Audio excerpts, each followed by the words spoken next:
We are ready for this last session for today. We're going to talk about trustworthy AI for power systems. I have compiled some material. It's not going to be only about trustworthy AI. It's going to be generally about the importance of data, how can take advantage of prior knowledge, and we're of course going to talk about trustworthy AI that is also a focus of our work. I'll start. So to be honest, I'm also teaching in this room. It's not my favorite room because everybody's looking somewhere else. So I cannot really look at you and see if there are any questions or not from your eyes, actually. Yeah, so you are always welcome to interrupt me whenever you want. Okay. Yeah, so the idea is we're going to split that into 3 times 40 minutes and 10 minutes breaks. Then, okay, until 5:15. Yeah, so let me start. So first I would like to start with the acknowledgements. So a lot of thanks to a number of people, actually. All these are former or current PhD students and postdocs. That, I mean, a lot of the things that we're going to see today is actually their work that I am presenting. And of course also to collaborators in the US, Dan Molzan, Stephen Lowe, and Gwenan Koo. Yeah, so let's start with some motivation, okay? So the first question that comes up, and I think the first question that you should also ask yourselves is, why shall we apply machine learning? We have a problem, we are talking about power systems, why is machine learning a good solution, okay? So trying actually to somehow collect the main reasons why machine learning, or what can machine learning do well. So first of all, machine learning methods can handle well extremely complex systems, okay? We can infer from incomplete data, and they can be extremely fast. So this is actually one of the 3 main strengths why people use machine learning in general. And you have seen that, for example, that weather forecasting is something that we cannot really model, okay? And that's where machine learning can actually help us learn from data. Written text, I mean, also Sai had also examples, a lot of examples, how you recognize text or how you recognize speech. Sometimes you don't have the complete information, you just infer it and reconstruct the signal, okay? And finally, a lot of people use machine learning because they consider it extremely fast. So they can assess a lot of different scenarios and they can take a decision really, really fast. And this actually also goes to the surrogate models that we're discussing. So power systems are actually systems that actually have these kind of characteristics. First of all, they are extremely complex. We're talking about thousands, tens of thousands, millions of parameters, a lot of variables, and sets of differential algebraic equations. Okay. They were often missing data. We're talking about a lot of measurements. These are have quite a lot of incomplete data. So machine learning methods can maybe help us infer from the information we have. And as we said, we're always looking. So there's, I don't know, I think half of the research field is looking into computational methods of how to make things faster while addressing the complexity. Okay? If you see the papers around, everybody's talking that, okay, I managed to do this approximation and solve this faster. Okay? So machine learning may be one of these ways to compute more complicated procedures, if you want, faster. And actually they have seen to be able to get an answer 102,000 times faster than conventional methods. Okay. But there is a big but, okay, when it comes to power systems. First of all, and we have discussed that also a little bit, any AI algorithm so far, or let's say maybe up to 2 years ago, something like that, has been a black box. Okay. What also Nicolini was talking about is that how can I make that more interpretable? What Sai was talking about, how can I explain how my algorithm is taking a decision. Power systems, power system operators, power system stakeholders do not like black boxes. Okay? When we're talking about a system that if you make a mistake, it can cost you billions of dollars or human lives, then you don't want a black box. Okay? So as long as this remains a black box, there's no way this can go to something that's safety critical. Okay. Second is how we assess the performance of this algorithm. And a lot of this, the standard way of doing that is we are dependent on a test database. So if we are lucky, and we have also mentioned that on Tuesday, if we are lucky and our test database is very accurately reflecting my reality, then my performance might be good enough. As I was saying, we usually overestimate. Based on the training and test data, we are wrong. We get, let's say, performance of 95 or 99%. We deploy that in a real system, and we get something much less. Okay. So the accuracy we get is something purely statistical. And this might be okay for a Google search, but it's not that okay if you want to decide who is going to produce and when, and how you are going to cover the demand. Okay. Finally, and this is also one of the arguments that you get from a lot of people, and maybe even more if you go to people that have been in the field for decades. Why would we turn to something that is completely data-driven when we have spent decades or even almost a century developing accurate models that capture the phenomena we're talking about? At the end, it's all about physics. Okay. So why would we do that? So these are always the barriers that one would actually face when we try to get machine learning out in the field. So the first takeaway, or something that I would like to remember at least for this lecture, is find a solid motivation. So if you are going to develop a machine learning tool, a machine learning algorithm for your application, think, is this really necessary? Is machine learning the best way to go? If you get the arguments why, then go ahead. Okay. But you see a lot of efforts actually saying, okay, but this is actually a cool tool. Let me try that and get a paper out. Right? It should be the opposite way. I need machine learning to do that. Okay, because there's no other way to do it. Or maybe it's the best way to do it. Okay. So this is and there are going to be a few more takeaways. Now, what we're going to talk in this lecture about, we're going to talk about ways how to remove these barriers, okay? And we're going to talk about neural network verification. We're going to see how we can extract guarantees about the performance of the neural network, okay? So we remove the dependence on the test database. We're going to talk about physics-informed neural networks, and then Nicolina's actually, the presentation was very a nice intro. I'm going to move a step further with that. We're going to see a few more things about physics-informed.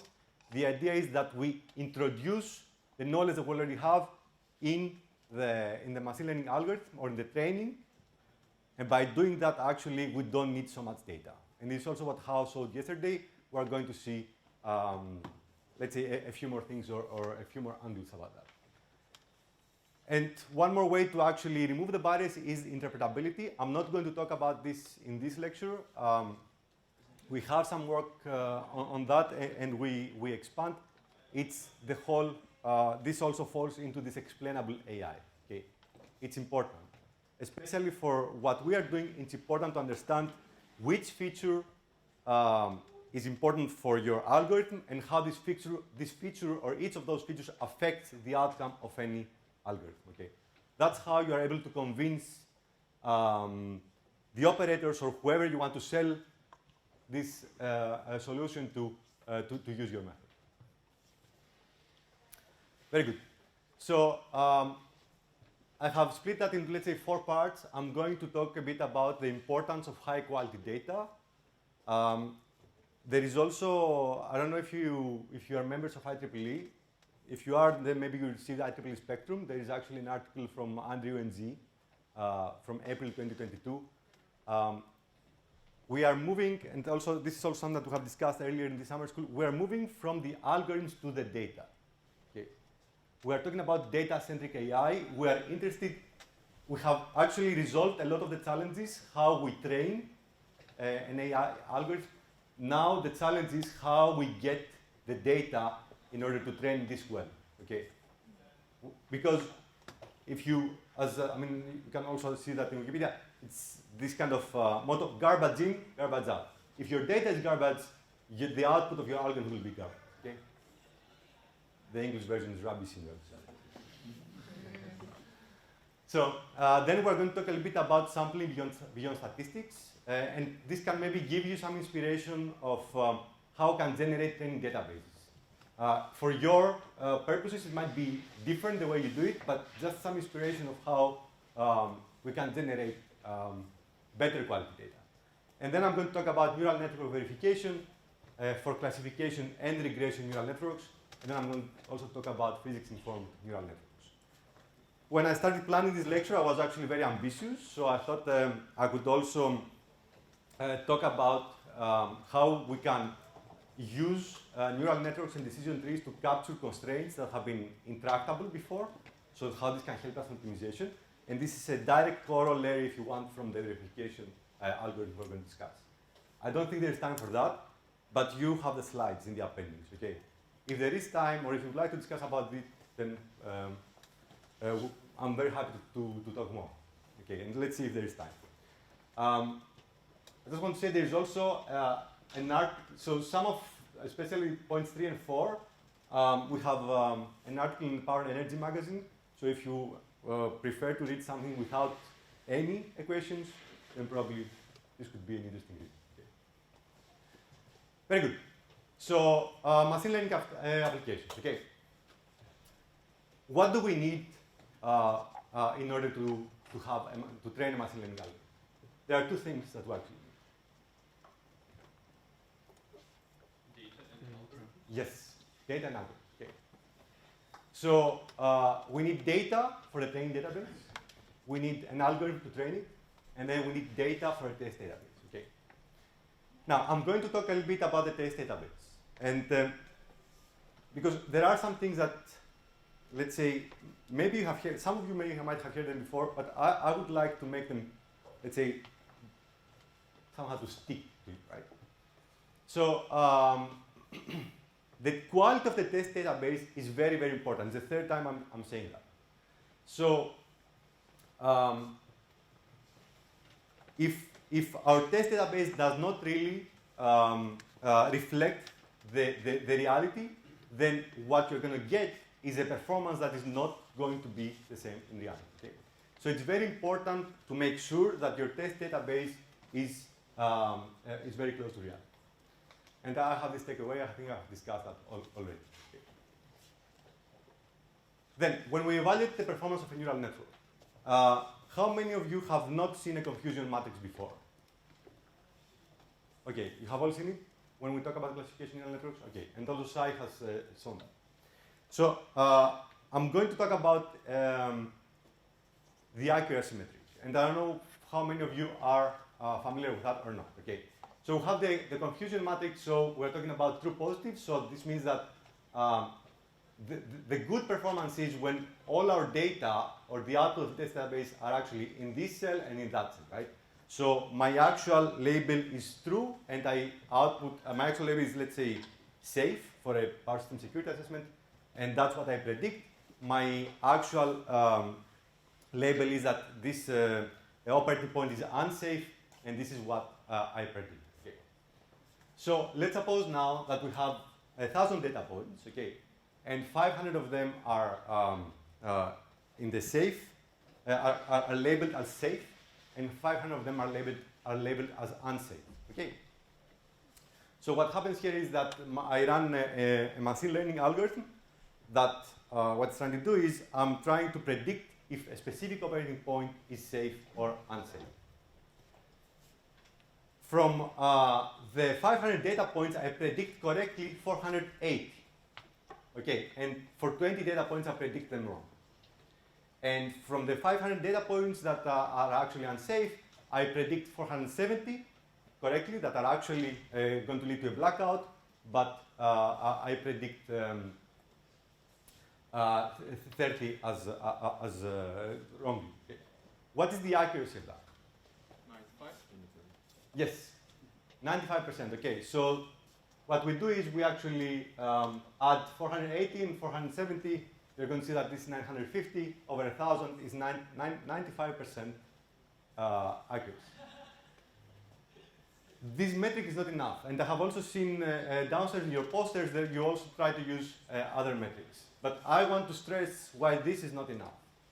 Okay, so imagine that we have an imbalanced database, an unbalanced database. Imagine now that we have 1,000 data points, but from these data points, and actually this happens in reality, right? If you do take all these possible operating points and assess them if they are safe or unsafe, most of the operating points will be considered unsafe. Okay.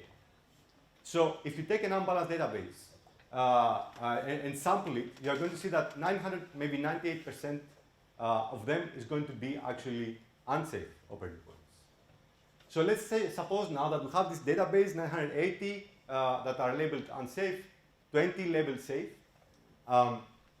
and out of them, of the 20 safe, our algorithm predicts only a single data point correct. Okay. And 19 of them actually it predicts wrong. And from the 980 data points that are actually unsafe, it predicts 950 correctly and 30 wrong. What is the accuracy here? 95.1, right?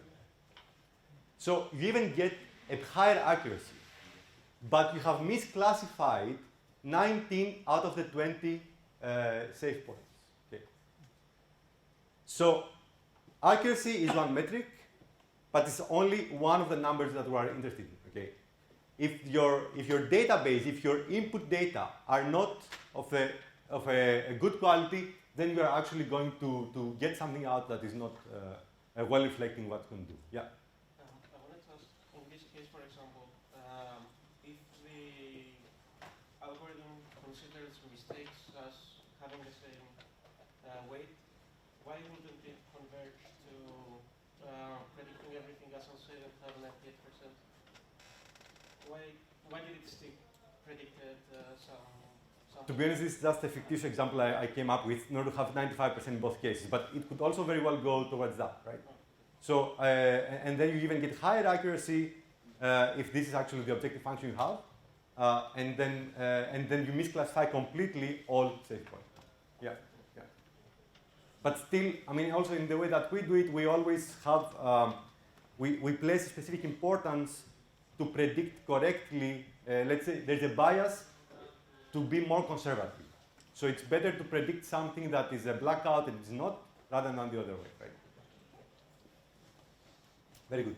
Other questions? Okay. So when you talk about classification, having balanced data sets is very, very important. Getting different metrics and not only accuracy is also very, very important, okay? So if there is no verification you want to do or you can do, then at least consider a number of different metrics. Now for the implementation, is everybody, who doesn't know what one-hot encoding is? You're aware? Yeah. Okay. So this is the way that we actually model different, our output, if you want, for machine learning algorithms. So let's suppose that you have, let's say, two classes, right? Then I can have, the output could be just one number. It's either 0 or 1, right? One class is 0, the other is 1. Or some people also do it -1, 1. With one-hot encoding, I create a vector that has the same size as my classes, okay? So then class 1 is going to be 1, 0. Class 2 is going to be 0, 1. So I could have had an output that could be, let's say, just a single number, right? And that can correspond to two classes. So this is, let's say, class 1. So class 2. So this could be, for example, safe. My output is safe, my output is unsafe operating point. So instead of doing that, I can have a vector that is 1, 0, and this means safe, or an output that is actually 0, 1, and that is unsafe. Okay, and this has been shown to work better for classification as well. Is it clear? No, it's not. Yeah, ask. So we get a vector that encodes our state. I don't know. I still don't get it. Okay, so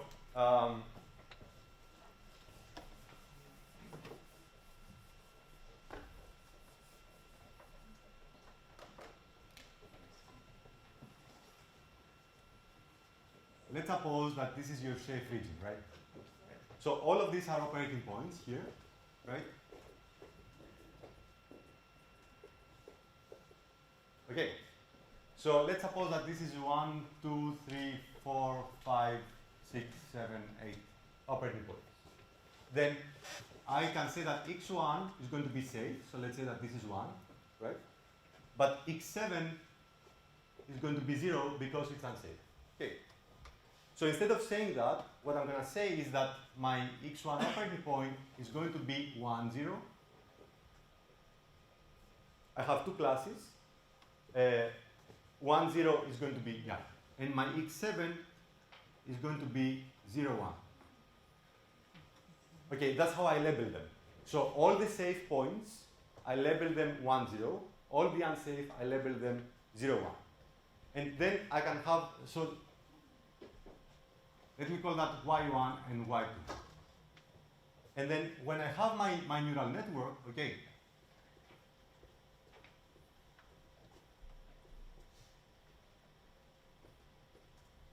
instead of having one output, I'm going to have two outputs, y1 and y2. Okay, and if my y1 is larger than y2, then this is safe. And if my y1 is lower or equal, somewhere I have to put equal, it's going to be unsafe. So if this is larger than that, then it's going to be safe. Otherwise, and that's how actually this I train the neural network. So when I get new points that I haven't trained for, it can very easily be something that's not 1 and 0. It can be, let's say, 0.6, 0.4. But if it is larger than that, then I say that this is absolute. Okay. And that leads to a better training. Yeah? Can I ask something? Did you modify the objective function as if y1, there's like an, with the if clause? No. I mean, or is this like in a multi-class classification setup? It's a multi-class classification. Okay. And then you can have, for two classes, you can have the entropy measurement. Okay.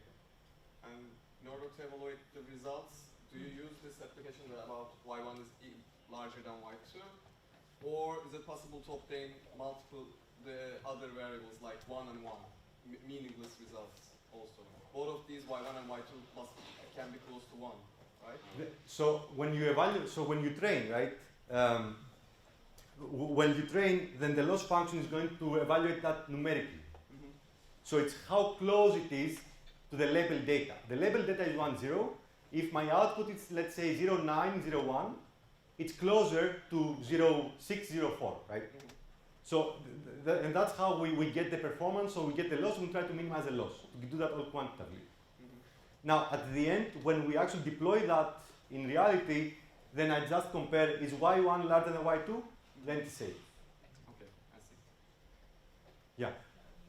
You mentioned that the number of vectors can be equal to number of classes, but if we just take 2, then it can be 4 classes, right? If you can consider 0, 0 and 1, 1.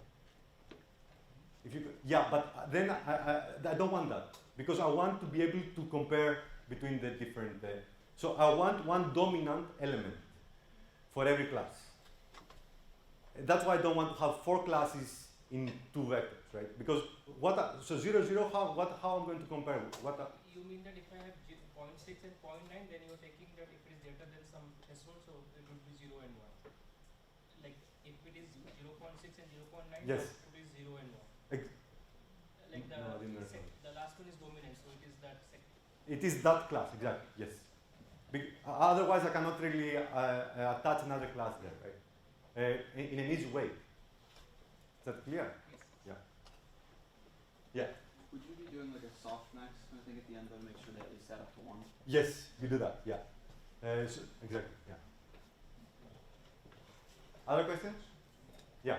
Maybe any intuitive explanation why it's slightly better? Because the neural networks, when you train them, is actually quantitative what you do, right?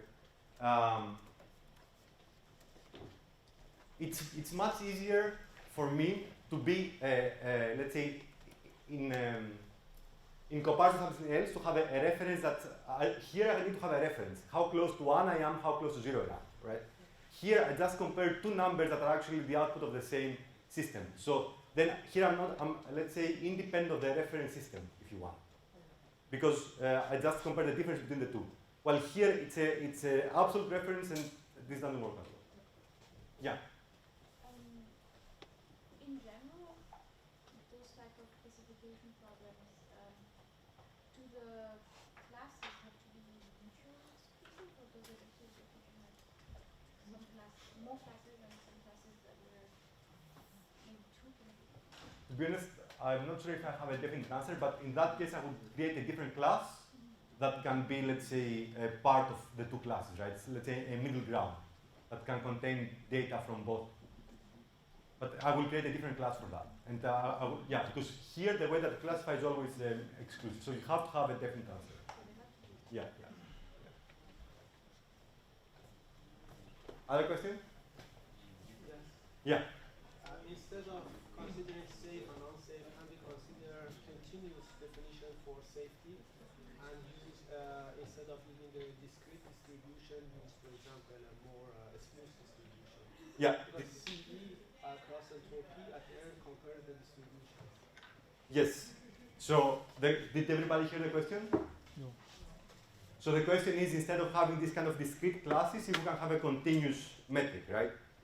And we can actually do that. This is then a regression neural network, not a classification one. And we're going to discuss about that as well.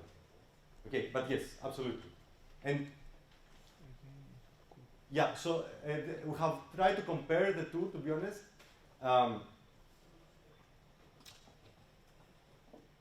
Yeah, there are pros and cons. Let's say if you want to know if something is safe or unsafe, maybe it's more robust to have a classification neural network. If you want to know how safe you are, then absolutely you need to go to something like that. We have done that actually if the demand is larger than the production or the other way around. We got a better performance. If we only want to predict if the demand is larger than the production, we get a better performance with classification neural networks. Okay. But, other questions? If I might add Yeah. to the question, so basically as the output you get kind of probabilities. So you don't usually take like max out of it and say, okay, if the first one is 1, it is safe. If the second element is max, it is unsafe. But you can also just take the probabilities as they are and also treat them as the like continuous value. Yes, but I wouldn't call them probabilities, and this is important. So if let's say it's 0.6 and 0.4, doesn't mean that it's 60% probability is going to be safe. Like the neural network is 60% sure that it is going to be like kind of. Like Kind of, yes, but yeah, but this doesn't mean it can be really, really safe. But the neural network cannot really get, yeah, okay. But we need to be careful with how we interpret the other.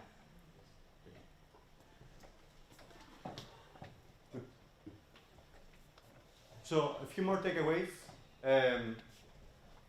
If we go for classification, then we need to make sure that we have a balanced database. It's very, very important to get a good performance. Okay? And if we don't have a balanced database, we have to somehow generate the data we're missing. Accuracy is not the only metric that you should consider. Accuracy is usually the metric that all algorithms actually output, but it should not be the only one if you go for classification. And finally, I mean, there's a number of tricks and there's a lot of articles around of how you can improve the performance. There's many different ways to implement some AI tool, and there are a lot of tricks. One of them is regularization or normalization, or this one for coding actually, to improve the performance. Okay. Good. I'm going to talk a little bit about the training database now, because one of the challenges is in our field that we don't always have enough data. Okay.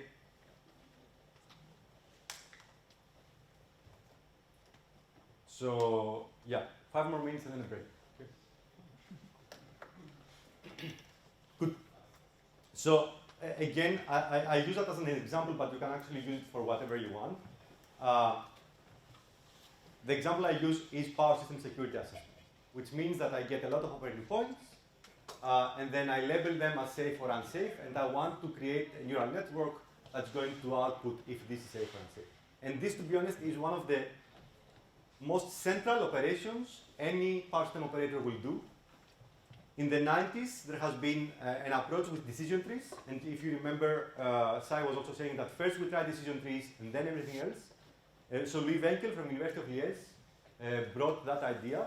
It was so successful that actually also some operators implemented that in their system. Okay, so decision trees have worked successfully to predict if a system is safe, if operating points are safe or unsafe.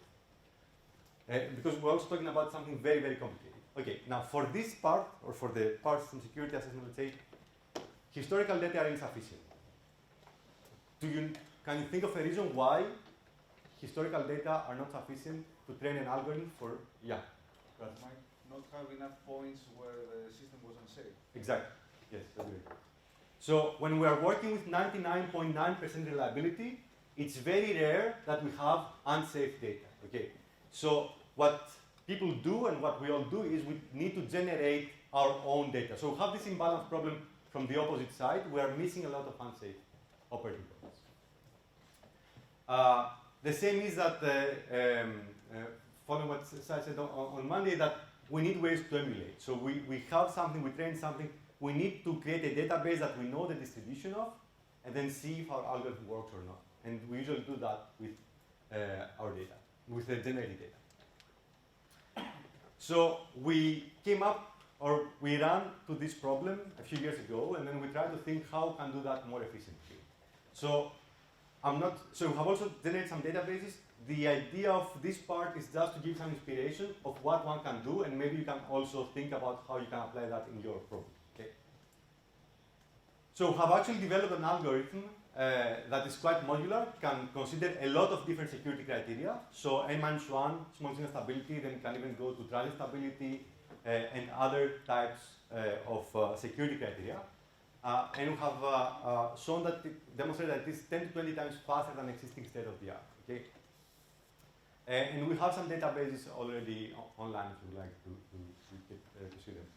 So what we try to do is take advantage of the physics. Okay? Take advantage of the prior knowledge and not just randomly sample.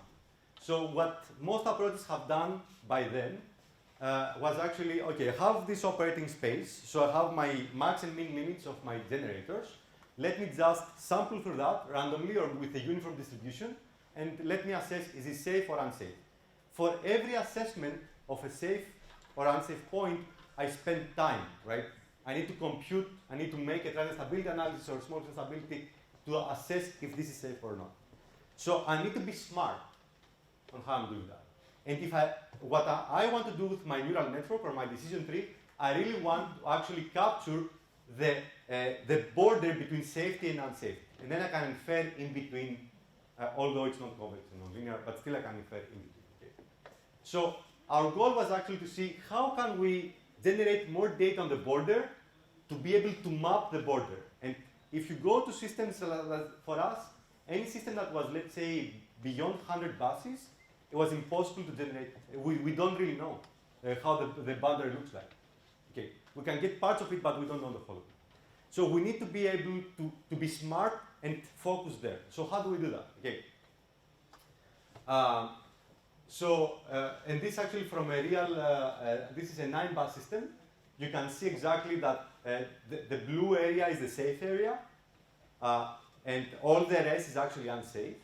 So where we want to focus is in this gray area that we call it high information content. Okay, that's the area where it's around the border, and we would like to know what's happening. And just to be clear, this is a two-dimensional projection. We're talking about a multi-dimensional area, right? Okay.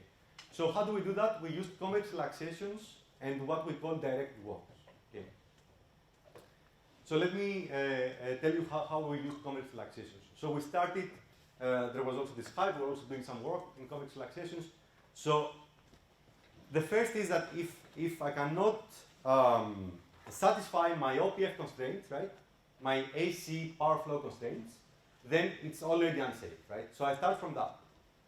And we know that this is a non-convex region. So what we do is we take the convex relaxation of that, okay, and then we try to generate points that are outside of that area. So you can see, for example, all the red crosses outside that area is a part that do not satisfy even the convex relaxation. But exactly because now it's convex, I can take the minimum distance to that area and create a sphere around that. Okay. So anything in there is directly unsafe. So by that, I actually discard large unsafe areas, and I just take them out. Okay. I have already classified all the operating points there as unsafe. By doing that, I can actually accelerate a lot this kind of procedure, being able to classify or get to the database a lot of points that are unsafe there. And this is just a hypersphere. So how this looks for a 14-bus system, you can see that these are all different points and how the spheres look like in a three dimension. This is just a projection, right? And all of those areas are parts of different spheres in the unsafe area. So then we moved actually a step further because we were discussing with Dan about this approach, and then Dan's idea was actually, so why take the hypersphere, not actually take the hyperplane? So instead of taking the sphere, now just go and take the hyperplane. And this was actually much faster. Okay, I don't have the results here. So then we actually we improved a bit more on that. The challenge still remains what happens in the inside the non-convex stable region. We can do some kind of we can maybe generate some convex areas inside the stable region, and then by that also classify a number of stable points. This is still an open topic. So by doing that, we can actually discard a lot of points, and then we use similar to a gradient descent kind of method, a heuristic, if you want, trying to move what we call it direct walks. We start from a point and we try to move towards a boundary. Okay? And by doing that, we create as many points as possible across the boundary. And I'm going to finish with this before the break. So these are just some results. For the 14-bus system, so in both cases we considered n-1 and n small signal stability. For the 14-bus system, we're able to actually scan the whole area or the whole stable and unstable region and understand what is the actual boundaries. For the 162 bus, it's impossible to understand how this region looks like, just by random sample. Okay. So brute force means we just take, we do a grid search, so point by point, every, 1 megawatt or something like that. It took us about 10 hours to be able to map the stability region of the 14-bus system. Okay. With important sampling, which is actually a statistical sampling technique, we can get that in 37 minutes. This is the points that are around the region. These are the high information content points which are around the border. With the method that we're actually discussing here, we can do it 10 times faster. Okay? For the 162 bus, we have nothing to compare to, but in a similar amount of time, we're actually able to get hundreds of thousands of points in that area which close the border. Okay? By generating high quality data, we can have high quality machine learning algorithms. So one thing is to think about your training algorithm, or what if you want to do RL, or if you want to do decision trees or neural networks, but you have to also think about how you generate good quality data. Okay? And to be honest, the way at least we see it is that this is an equally important research topic as the what kind of method you're going to use, even if it's less attractive or less sexy. Yeah. I know there's no clear answer to that, but approximately, what is the volumetric difference between the convex relaxed space and actual feasible space? AC non-convex space. Yeah, that's a good question. This depends a lot on the system. Yeah. Okay. And the convex relaxation has been shown to find the global optimum for the optimum. So it actually is overlapping at the optimum. On the other side, it can be completely off, right? I cannot give you an exact number, first because I don't remember, but second, it's also, yeah, it differs. And how do you handle the discontinuous AC feasible spaces? Okay.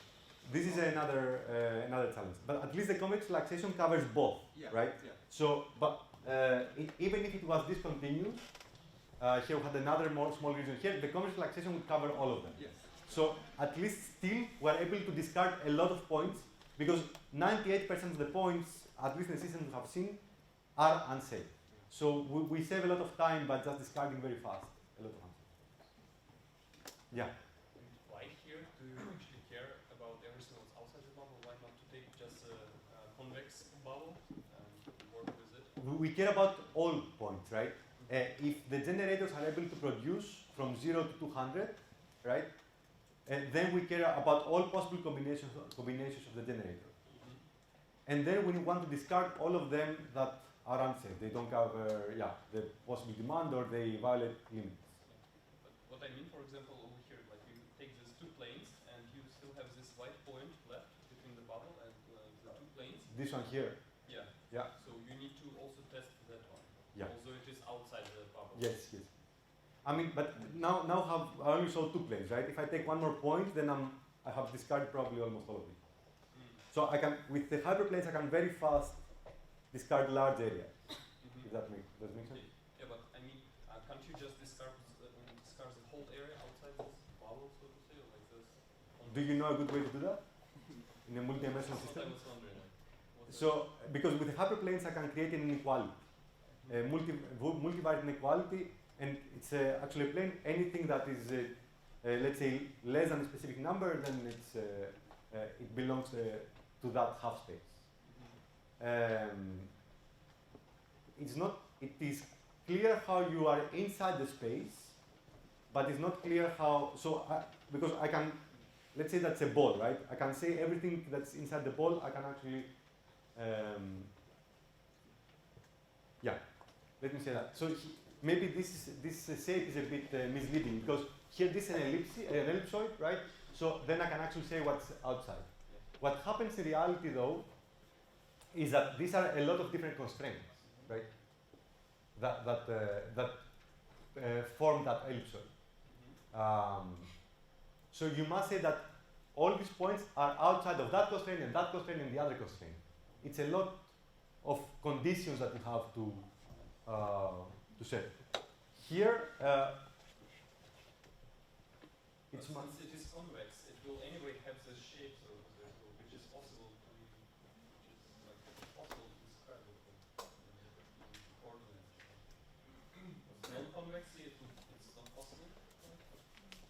But you have to solve the power flow. so because here's the, so you we can make it simple, right? So let's suppose that I have x1 must be less than I don't know 5, and x x2 and x1, and x2 minus x1 should be less than 3, right? So this is now my feasible space. Okay. To be outside of that, I should be either higher than this or higher than that, right? Okay. And then if I have also equality constraints, how am I going to? And then so there's a lot of ors and ends. Have to think a bit about that, but we have thought about it, and it didn't work like this. Don't we have to solve the power flow to obtain just to check the constraints? That's also an additional step. We have only operation condition, so we have to first solve the power flow, which is also another computational So, burden. yeah, the question is how do you transform them, because I want, this is now expressed on generating set points, right? PG1 and PG2. How do I express, then I need a nonlinear transformation to transform the generating constraints, or the generated points to some constraint that's going to, I need to think a bit more about this, but it's not straightforward, and it's not going, so we would have done it if it were.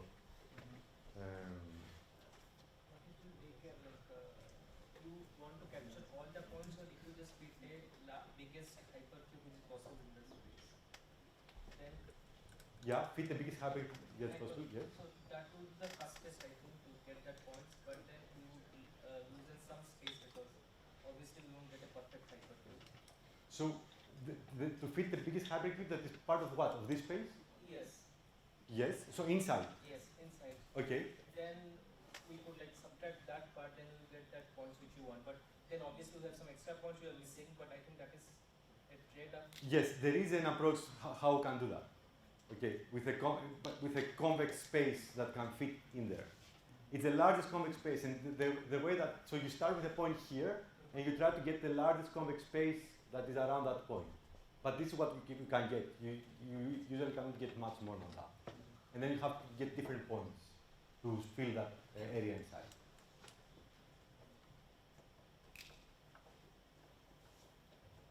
There is an approach like homothetes, so that was like scalable, so that's like a shape but which can be scaled in their dimensions, like it's a multiple combination of shapes which can be scaled. So it will be like, suppose let's take a circle, suppose in this, and the different versions of circle we can fit inside it. Mm-hmm. So that covers much of the area, and then by that it was not related to this area, like it was Yeah. but by there I was thinking if we could use that. Yeah, we could. And that we haven't done that yet. But this is a good way to populate that area with convex space, and also they discard a lot of safe parts. Yeah, that's definitely a way to go. Let's have a, is it okay to have 10-minute break, or do you want longer than that? Do you want to have a question? Yeah. Yeah. This is what refers to me on the proposed Trustworthy set in the computer theory. So that's basically what you did, but it's basically under this convex set, and you want to maximize the set, the area of the set. To maximize the area of the convex set inside a specific area, right? Yeah. Yes. That's called the RPI set. Yes, I think I have read something like that in the past. But there's also some works in the power systems literature that are taken out. I mean, it's just like a safe area. Yes, these are exactly the concepts that one can use. We haven't done that yet, but it's very nice. Yeah. Yeah. You have a system model, and all constraints are also models, so they are not real. So, but then you are going to make a computation and find a feasible convex region, so which is also different from real world Yes. feasible region. But the problem initiated when you wanted enough samples to train your machine learning model, but you had rare cases for what you were interested, like unsafe. Yeah. So, what is it? Does it make sense to use some generative model to generate Yes. scenarios for you for those rare scenarios, for rare cases, so that you can fit it? Yeah, so you need to be able to predict the whole space, right? And these rare scenarios are going to be part of this unsafe space. What we do with this convex relaxation is that it's like a certificate, it's a guarantee that anything outside that convex region is going to be definitely unsafe. And some of the scenarios are going to be there. So if we train with that, then we can actually, yeah. Great, let's take a 10-minute break. So 3:45, we're back. 2 points just to, about this part, just to make sure that there are at least no major open questions.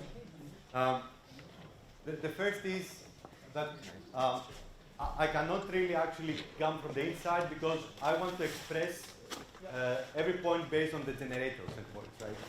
So if, let's say, I take a random point here, in order to be able to see if it satisfies the constraints or not, I have to evaluate all different constraints. What I do with these points is that my generator set points satisfy specific inequality and I'm good. Okay. It's going to take a lot of time if I want to go from the A side to make sure if it satisfies or not. Number one. Number two is I cannot apply the same principle inside unless I first convexify it, because if I want to find the minimum distance from this point to any constraint here, it's a nonlinear program. It's not a convex program. So I get no guarantee that this is the actually minimum distance. I get no guarantee that this is the closest constraint I hit. Just for those that are dealing with convex optimization, there's some clarifications. Very good. So one of the takeaways, at least for that part, is that it's extremely complex to create high-quality training databases. This is one of the major challenges, at least in our time. Okay. So, and if we want to create these high-quality training databases, we need to go probably beyond statistical methods. So use your expertise, use your expert knowledge to be able to create these good databases. That's actually what's going to make the difference for any algorithm you develop compared to all others. Okay. So I'm moving to the neural network verification. I'm going to talk about two methods, one for classification neural networks and the other for regression neural networks. Okay. There has been actually work before, so from as far as we know, we are the ones that actually brought it in power systems. There has been work before us in robotics. Okay. So there are people that, because there's a lot of AI algorithms that are used in robotics, so robots or self-driving cars, these are also safety critical systems, right? So why is neural network verification important? With the methods we're going to discuss, we address actually three main challenges, okay? The first is the way that we usually train our machine learning algorithms, we use discrete data. We're always talking about sampling. We talk about samples. Training and testing are just samples. Okay. There is no way to guarantee what's going to happen from one sample to the next. I don't know what my machine learning algorithm will output for something in between. Okay. And I don't know if this is safe or unsafe or whatever the classification I want to do.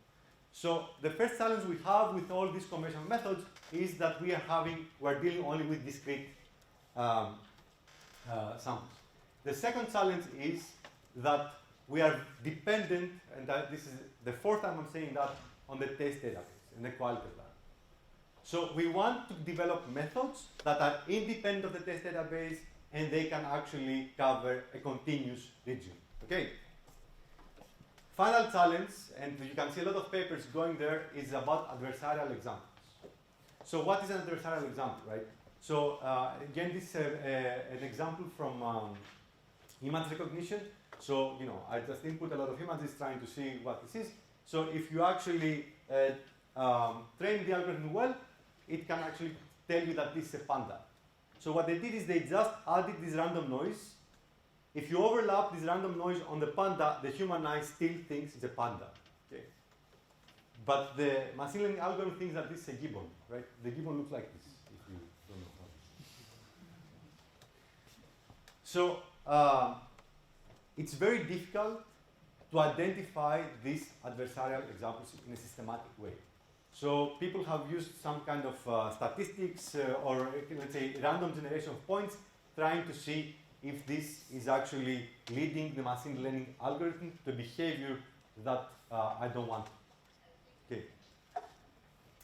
I think I also had I don't have it. Yeah, I'll have it later. There's also an example with green and red light, which actually, then we're talking about safety. That's it. We're going to see.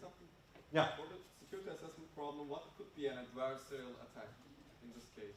So, for example, it could think that a specific set of generator set points is actually safe when it's a blackout, right? Yeah, but what kind of attack we can see? Because we don't have the noise element, we have the dispatch, and after that I am solving the power flow to verify these results, right? Yeah. The question is what data you receive compared to what is happening in reality. So there's a lot of ideas about cyber attacks. So the data that you receive about how your system looks like versus the actual system could be different. That's one. And that's how you can actually. Yeah, but this is not an adversarial example. This is actually a manipulation before the AI algorithm, right? An example that could be at least what we have seen is that specific operating points where they are safe, our algorithm thinks it's a blackout, right? So it doesn't map correctly the boundary of the safe and unsafe. And that's a problem. Questions? Okay, feel free to interrupt, right? So what I'm going to talk about now is maybe the most central part of this lecture. It's, and I don't know how many of you are familiar or not with that, it's the exact transformation of a neural network to a mixed integer linear program. And if you realize that this is possible, then there are like tons of possibilities one can do that. Okay. Good. So what we actually do is we transform the neural network to a set of linear equations with values. Okay. By doing that, we're able to formulate a mixed integer linear program. And by doing that, then we're able to extract these performance guarantees we're going to talk about. Okay, let's see how we do this. So in order to do that, first of all, the premise is that we are working with ReLUs. Okay, so a neural network is a set of linear weights. I guess you're all more or less familiar with that. And nonlinear activation functions. The function we use is the ReLU. The ReLU is nothing else. So ReLU stands for rectifier linear unit, I guess you're aware. Is a piecewise linear function. So if the input that I get here is actually negative, then my output is 0. If the input is positive, then my output is exactly the same as the input. Very simple operation,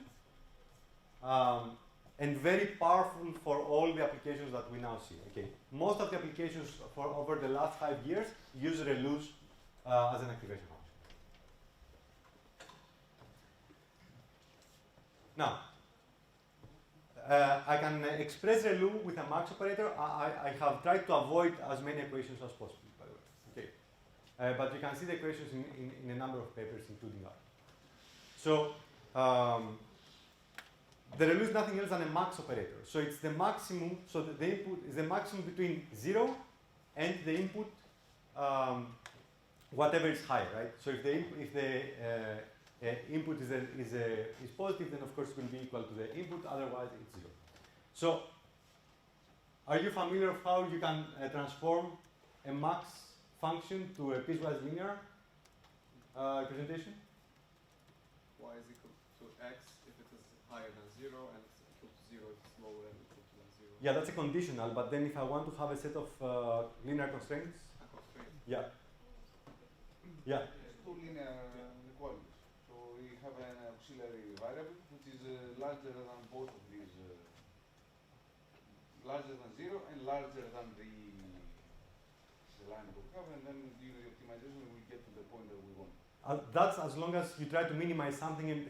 Yeah, this assumes that your minimization is going to go there, right? If you want to be even safer, then you need to have more than 2. Basically, you write the KKT conditions, and that's it. It's a representation of optimization problem. What's the KKTs here? Because what's the KKTs for the max? Yeah. What are those? What are the KKTs for the max operator? You can take minus minimization minus sum. You can just swap the inputs. Can I use BDM? Yeah. The game is away. Yeah.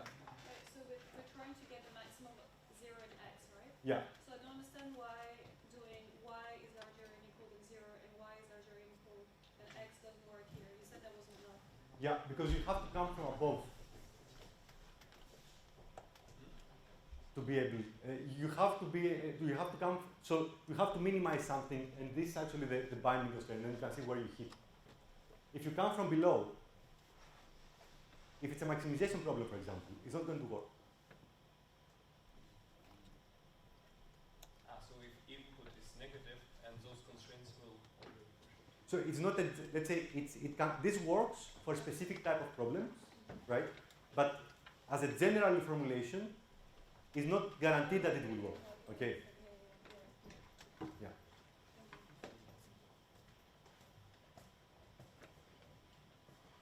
Do you want to think about it? Or I don't have that in the slides. You can make it by if-then constraint, because if you make it if-then, always there is a maximum operator which can be converted to big M. I agree, but how do you encode the if-then into a set of... But I think because the if-then is a big M can be converted to big M, and big M can be converted is first max operator, and then will be converted to big M. So you don't convert to big M, you just use the max. So maybe the optimization programs now, they're actually, maybe you can even put max and then it will convert it in the background. I don't know if there are programs that do that. But what they do in the background is actually a specific procedure that we can do to actually do it ourselves instead of So I can write down the equations, but I don't know if it makes sense at the moment. If you would like, you can think about that. And then we discuss that during the break. Okay, what are those equations? But it is a straightforward procedure. It's nice to think about it though. Okay, how this is happening. What I want to focus on is on the output, which we have already discussed, because I'm going to use that then for the formulation of my problem. Okay.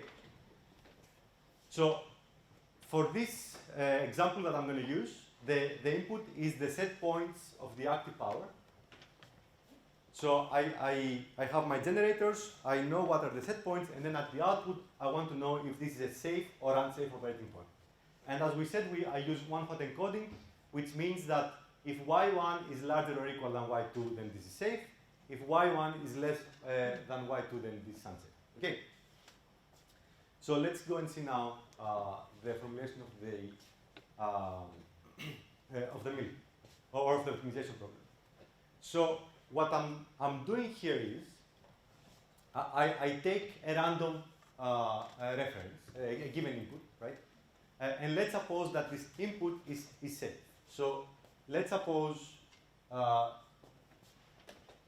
was told that I should actually go over there, right? Yeah. So let's suppose that we get this reference point here, right? Where y1 is larger than y2, this is in the safe area. So what I'm trying to find is what is the minimum distance that I actually change classification.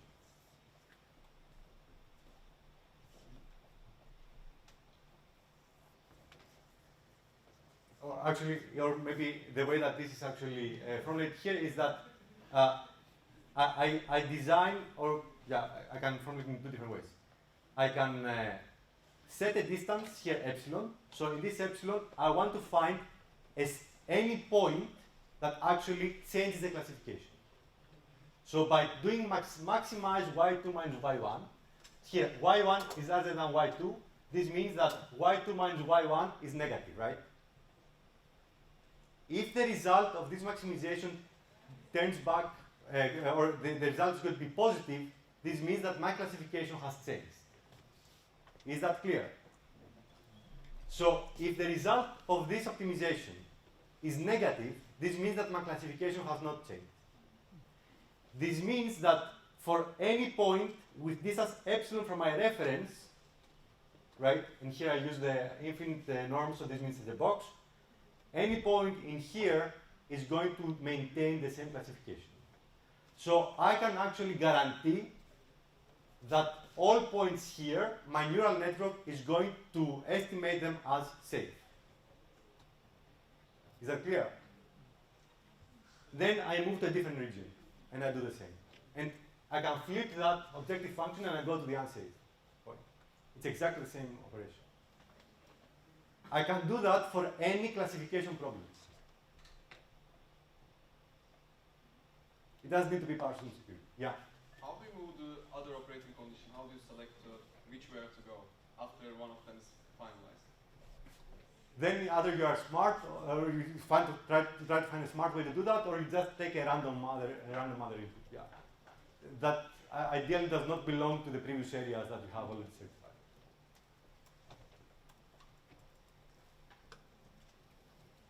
Are there any questions?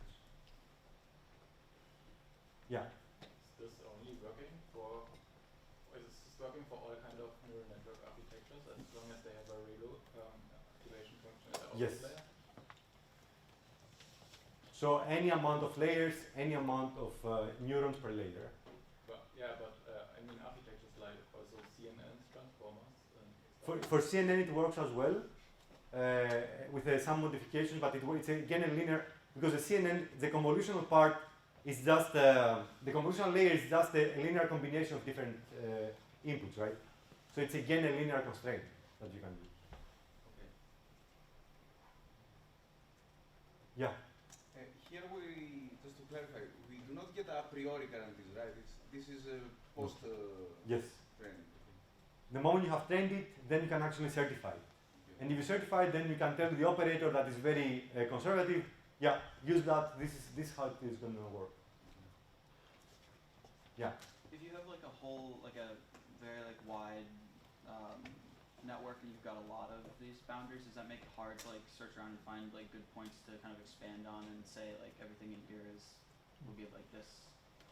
The challenge that we have faced is to solve the mill. Because the moment you have a lot of relus, this means a lot of binaries, right? And then you have to actually be smart how you minimize the number of binaries. And the way to do that, actually, there is a number of tricks we have used, right?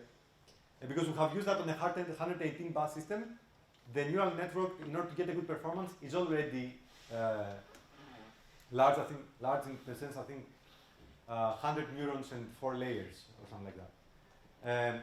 And then what we did is we use weight classification, and there's an algorithm, a function if you want, inside TensorFlow and PyTorch to do that. So if we sparsify the weights, this means that we keep only 20% of the weights that a fully connected neural network will have. This reduces the performance by, I think, 1%. So we go, I don't remember now the exact numbers, but we go from 98 to 97% accuracy, but we get only 20% of the weights, which makes this verification problem much simpler. And the same we try to do with the relus. We try to prune, if you want, the neural network, to get relus out that are always active or always inactive. Got it. Cool. Thanks. Yeah. So, at the moment that when you have ReLU in your neural network is... Can you speak up so that people... Yeah. When you have ReLU in your neural network is non-convex. The objective that it should be solved is the feasible region is non-convex completely. Okay. But the loss function is solved by gradient descent. Mm-hmm. How can you guarantee, because you said certifying output, that is, I'm interested to know how can you guarantee that this gradient descent can go to a global optimum? Yeah, this is not our objective, right? So the neural network is trained. Indeed, it's a non-convex problem, the optimization problem of the training of the neural network. But then we arrive to a result, right? What we are interested in is to certify how this result performs. Okay, and indeed, as you said, the MILP, because then we convert it to a MILP, and the MILP is also a non-convex problem, right? But the Gurobi, for example, can tell us that we arrive at a zero MILP gap, and this is like the zero, similar to the zero duality gap, that tells us that this is the absolute minimum. But so you certify it after a box? Yes. About the specific neural network, so we extract the certificates as long as the MILP converges to the zero MILP gap, right? Yeah. I mean, like, is it really possible, like, when you use a solver, it generally can, I don't know, like, 10 to the power 6, I think? Yes. That's our tolerance. We say that, then say it's a small, yeah. Yeah, but sometimes I only got, like, 0.9999, not close to 1, if I remember. Then you have a gap, right? Yeah. So I think we have set that to 10 to the minus 5. Yeah. Yeah. A bit on the selection of the model. In principle, we could use like a model like, I don't know, robust support vector regression. In essence, we could do the same thing, right, with another model. So my question would be, what's the key motivation here in going into the neural network road and training a MILP model, which I assume would also be somewhat costly? It's not training, it's converting that to a MILP model, right? That you try to solve. The question is, why do we train neural networks? Yeah, I mean, why the selection of neural networks and not some other, let's say, possibly simpler? Whatever works, yeah. Okay. There's not a... Here we have made the assumption that we go forward with neural networks. So then how can we certify them, right? Yeah. So I'm wondering if you would like to maybe elaborate a little bit on the speed, because you said that basically a value entitles 5 constraints, so I'm guessing that for larger neural network this is going to be a pretty hard optimization problem to solve. And when you try to certify continuous ranges along the boundary, I'm guessing that your result is actually pretty small pieces that you can certify at once, so you have to evaluate and solve this MIRP a lot of times. But kind of the question is, how realistic is this for how big system and power system applications do? That's a good point. And to be honest, we don't know yet, right? I think there needs to be some... So then there's a lot of tricks that one has to introduce, and actually I think there's a lot of research there that is necessary to be able to develop a tool that can be deployed then at an industrial scale. And we're not there yet. But these are challenges that we know we can solve. We need to work on and solve them. Okay. Just one Yeah. question. In this problem, how do you solve the problem actually? Because I see a neural network here. Can you speak up? How do you solve this optimization problem? Because you have a neural network in here, it's a black box, and there are X variables, which are also your optimization variables. So it's not longer a black box, because this y equals nmx is it's linear equations and binaries. There is nothing else. So you can extract the equations from the neural network. Yeah, because all the weights, so I extract, so let me call that here u2 hat, right? So my u2 hat is equal to y12 u1 plus b2, right? And then I have all these equations for all different weights, right? And then my output of u2 is the maximum of 0, u2, right? And then u2 hat. And then I can actually say that my u2 must be larger than 0. My u2 must be smaller. I don't remember now. I think it was u2 max times a binary. That can be, so if this is 0, then this actually remains 0. And if this is 1, this is less than the max. And then I have 2 more constraints, that my u2 must be larger than my u2 hat, and my u2 must be larger than my u2 hat, I think 1 minus u min, something like that. And yeah, but these are the constraints that I have. So the nn y equals nn x is building based on this. Is built based on that. And x represents the u? X represents here, the u, the first u. The first u. Yeah. And then we have all the intermediate u's. Yeah, but they are multiplied by each other? Yes. So because make it non-linear? Because the u's are multiplied. MILP is a non-linear, right? No, it's not, no. I mean non-linearity by non-linearity, not integer. Obviously, yes. But we have all so all these are variables. Yeah. The moment we set them as variables in the optimization problem, it's a linear problem. It's a linear equation, right? Yes. It's not non-linear. And what is multiplied with is these are constant. We have no 2 variables, x1 and x2, let's say, that are multiplied with each other, right? I see that. Yeah. So it's that parameter.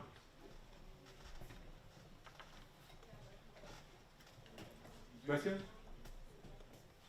you think we can formulate like hyperbolic tangent or sigmoid in a similar form to solve the optimization problem? We have tried that. No. We can formulate it in a similar way. It can be piecewise. It's not possible to get a convex problem out of that, right? We don't get a milk. We can get something that's maybe, I was looking for an SOCP, to be honest, mixed integer SOCP. It's impossible to get because it's a non-convex function. Sigmoid is a non-convex function. Maybe second order cone or. That's what I said. I said SOCP, but it's a non-convex function. Yeah. The sigmoid is non-convex. Yeah. Okay. While the ReLU is convex. Yeah, but we are restricting ourselves in the training of the model. The model design architecture itself, the neural network, at the beginning. Yeah, we are restricting ourselves to not use other activation functions.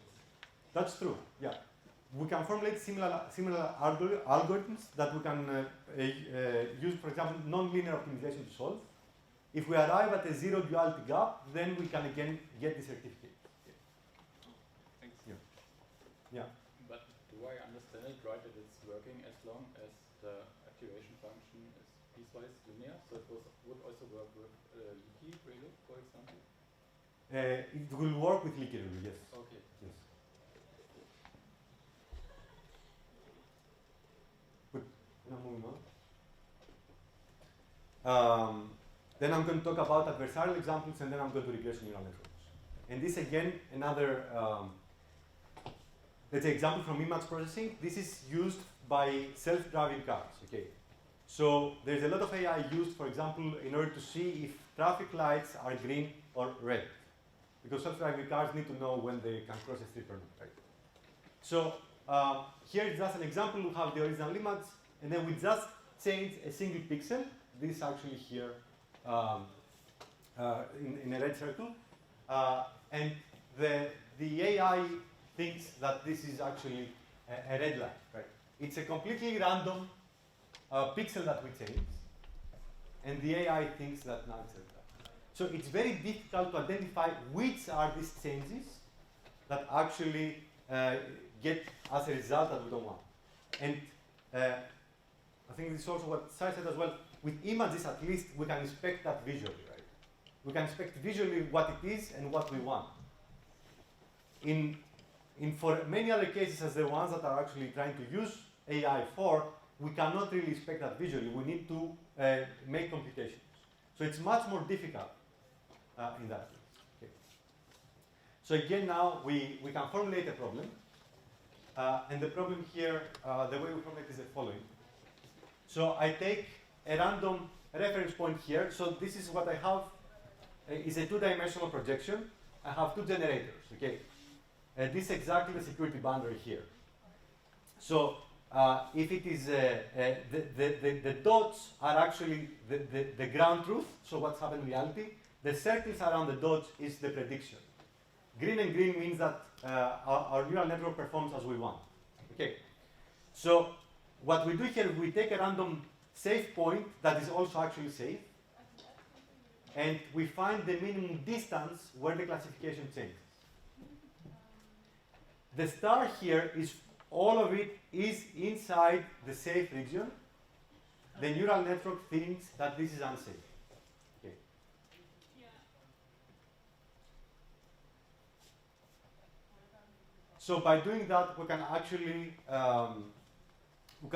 by forming this problem, we can actually try to identify gradually adversarial examples. So this means when we get the wrong prediction in a sea of actually correct predictions. And that's a major problem. And you can see, okay, this is close to the security boundary in this projection. In the non-linear, let's say in the multidimensional space, it can be also very far from other boundaries. Questions? Yeah, I have a question. Yeah. So would you combine, like, in terms of actually how it would be like implemented, would you combine something like this with like your search to find your places where the classification is the same, like you're exploring outward, and then maybe like as a point is found where the classification changes, then that starts a process of looking out from that point to see if it's an island kind of? That's a very nice, yeah, we haven't done that, but actually it's a nice way to go forward. Yeah, yeah. I was wondering if you identify these points that you mark here with a star, you go back to your neural network and use it as a training set, right? To improve a little bit the Yes. continuity. Very good. Yes, that's exactly the idea. That then we must go back to our training database, enrich the training database with these points, maybe points around them, and retrain. Okay, to make sure that we avoid these adversarial examples. Good. I'm moving to the, here I actually have a few challenges. We have discussed them already actually. One is tractability, right? And this is a major challenge. We need, but then it's up to us to figure it out how this works.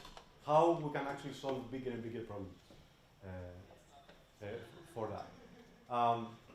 Then there are some challenges that we have tried to come up with some ideas. One is about this retraining, and I have one slide at the end about some recent work we did. And then also connecting the verification with the ground truth assessment. And this also, we have some ideas about that, but this is still at the very initial stage. Right? I think that there's a lot of things that one can do there.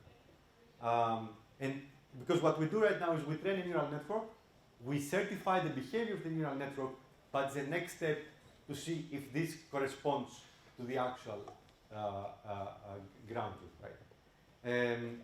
And if we are able to connect the two, then we can create neural network training algorithms that by design, they give you, this is where you can trust your neural network and where not, right?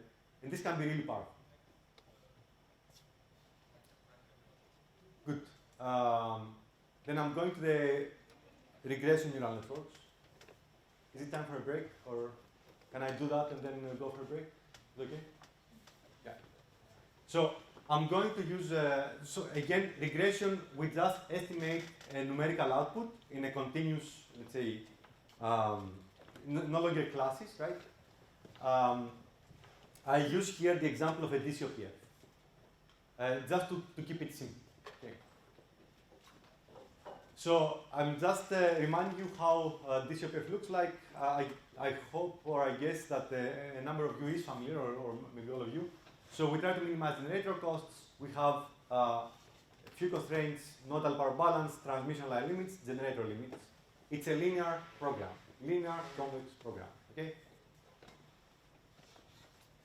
Good. And still, for this, that is a relatively simple program, there are AI approaches that can show that we can arrive at 100 times speed up if we use a neural network, that we actually take a training database with a lot of operating points and the optimal point, and we train neural network, and then through that we can actually estimate that much faster. Okay. The real challenge is the SOPF. Yeah. Question: the speed up is, instead of solving the DCOPF, predicting the solution. Yeah. Obviously with less accuracy, right? But all these AI algorithms, the way at least I see it, is that we spend time in training, and this can take some time, and we also are no longer sure if the result is correct or not, right? But what it can do is it can be useful as a screening. So we can screen thousands of scenarios very, very fast, which are critical and which are not. And then for the critical ones, we go and solve the actual problem, whether this is a transient stability assessment or an optimization program. Okay. So they can be used as a screening. I don't see them, at least for now, replacing what a linear program actually can do. Good. So this is actually how this is used, that we train and then we get the output. And what I want to focus on is these worst case guarantees. Okay. Again, the verification. So following the same principle again, I can convert the neural network to a set of linear equations with binaries. So this is actually my input. I input the demand, and I get as an estimate the optimal operating point. Okay. And I can now formulate that as a set of linear equations with binaries. Then I say that my demand is within a convex polytope. This means nothing else than, for example, all my loads are between 60 and 100% of the number. Okay. That's it. It should be. It should just be convex in order for let's say the mathematical guarantees to work, and then the actual guarantees work. And what I'm doing here is I want to maximize the generator deviation. So here I define mu g as the maximum of the, so how much this is violated or not. This is my estimate of the optimal power point. Does this violate the maximum generator set point, the maximum generator limit or not? So the set point I estimate, it's a vector. Does it violate any of the generator limits or not? Either from the maximum side or the minimum side. So I define mu g as the maximum of these three terms, 0, minimum, or maximum. And then I formulate an optimization problem that I want to maximize that violation. So get me the maximum violation for the generator set point, subject to that this estimate PG is the output of my neural network. And I can do the same exactly thing with the line limit. Okay, get me the maximum line limit. And then we have also done two more things that I'm not going to talk about this here, which is the find me the maximum distance from optimality. Okay, but it's a bi-level problem, and I don't want to be too complicated here. Let's see some results. So what do I have here? We have tested 7 different cases. And what we're going to show is the empirical lower bound. This means I have my training and test database. And from all the points that are in my training and test database, I actually find what is the point that leads to the maximum violation out of all those thousands of points. Okay? And we also apply our algorithm that tries now that so it's as if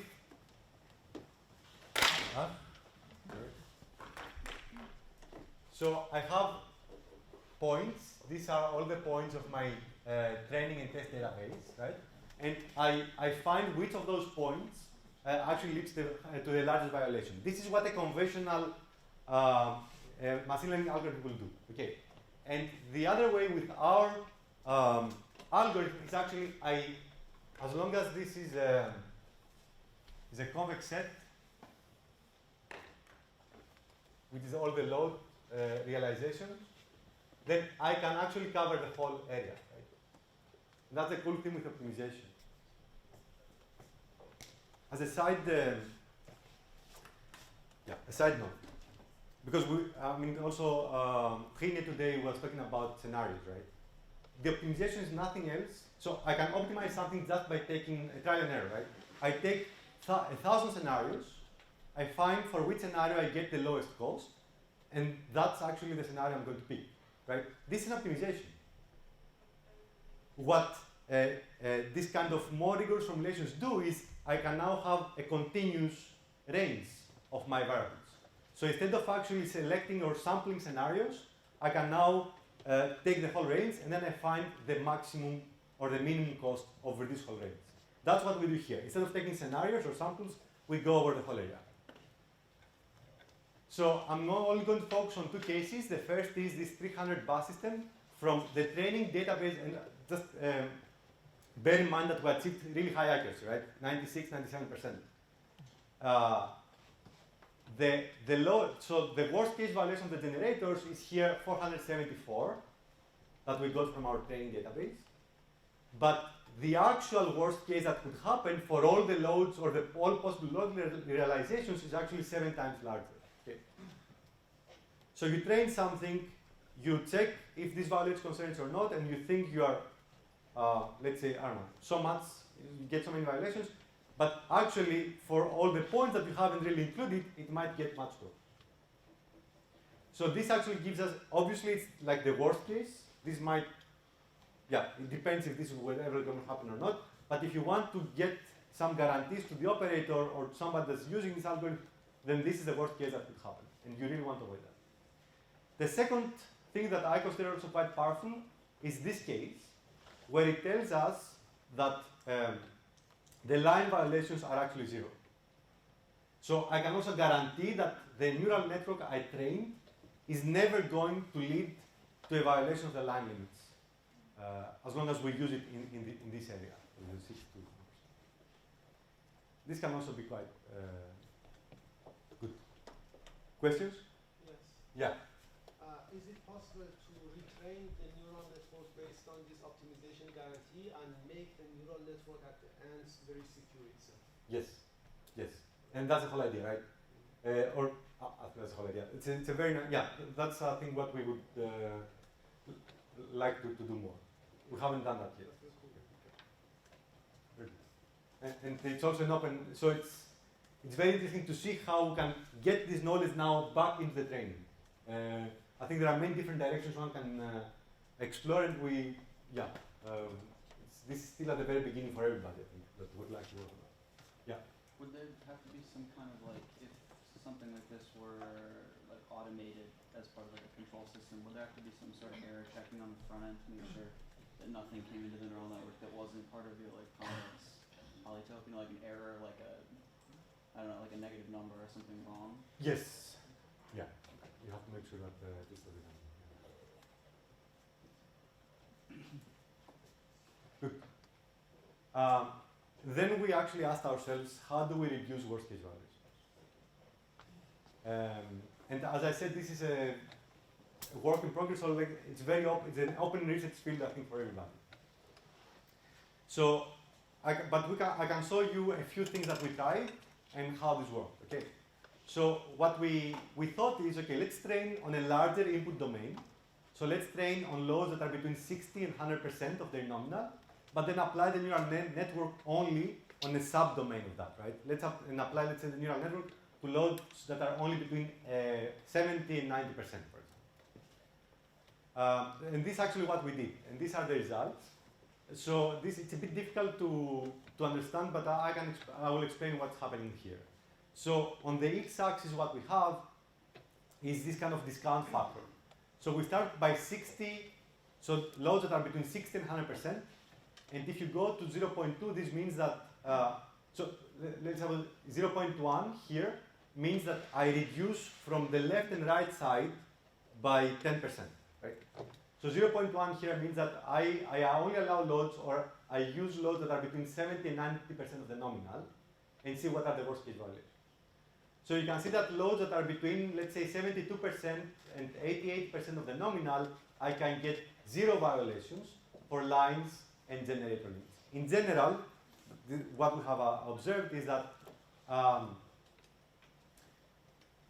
training the neural network on a larger domain and applying that to a smaller domain leads to lower violations. Okay? So a way, and this actually maybe, we're still actually wondering why this happens. One option is because this is a linear problem. Okay? So this means that the worst case violations are always at the boundaries of our training database. So, and if we discard these boundaries of the training database, then we actually avoid all these violations. If that makes sense. Is that clear? Okay. So this is one way to reduce it. And then we are also trying at the moment a different way. Again, that we train for one epoch. Then we assess the worst case violations. And when we assess, this is an optimization program, right? I can get the gradients. So which point is the one that actually drives me to the higher violation? And and by that actually I am trying to update the weights and biases of the neural network while training in order to reduce the worst case value. Obviously, so everybody knows what an epoch is, right? An epoch is when we pass all the data through the neural network once, okay? Then obviously the training algorithm has determined the weights and biases that minimize the loss function. The moment I tamper with this, or I change these weights and biases, I increase my loss function, I reduce my accuracy, okay? I reduce the performance of my neural network. But for certain applications like what we, like this for example, it's fine for me to have a lower accuracy as long as I don't get very high worst case violations. It's fine for me if I don't find the absolute optimal point or I don't estimate it, as long as I don't violate too much the constraint. Okay. So in every epoch, I change a little bit the weights and biases to reduce the worst case values. And you can see some preliminary results here. We try to do that. So and this is now every epoch, and this is how the worst case generation violation reduces. You can see at the beginning, of course, the worst case violations are high, and in both cases they reduce. With the blue that is actually trying to increase these worst case violations inside the neural network training, we get 20% lower violations. Yeah. This is computationally expensive to check in every epoch. Yeah. So this challenge that we need to be solved. But it's a first approach, and to be honest, I don't know what's the best approach. So this is very an open topic. These are things that we're trying to see what can work. But getting a tool out there that has that integrated, I think this can be part. Yeah. So, how do you approach this problem when it is going to be a computationally expensive one? Like when you design a solution for such problem, do you focus on accuracy first, or do you focus on computational effort first? So first of all, you need to be able to solve it, right? Yeah. So first, you need the algorithm to converge to some point, right? So then this is the first, and then you try to simplify as much as possible to make that work. The moment you get a solution, then you have to see how computationally expensive it is. I mean, this is the eternal trade-off, right? How, yeah, I don't know what to do. It depends on the application. Yeah. The presenter on Tuesday shows that they also included the line constraints in the objective deletion. Yes. And this is a different approach. This is the physics aware of physics informed. When we include the line constraints in the loss function, right? And this can also help. You need also less data. This one is for certificates. So now we have performance guarantees. When we include in the training loss function the additional line violations, then we just drive the neural network towards solution, right?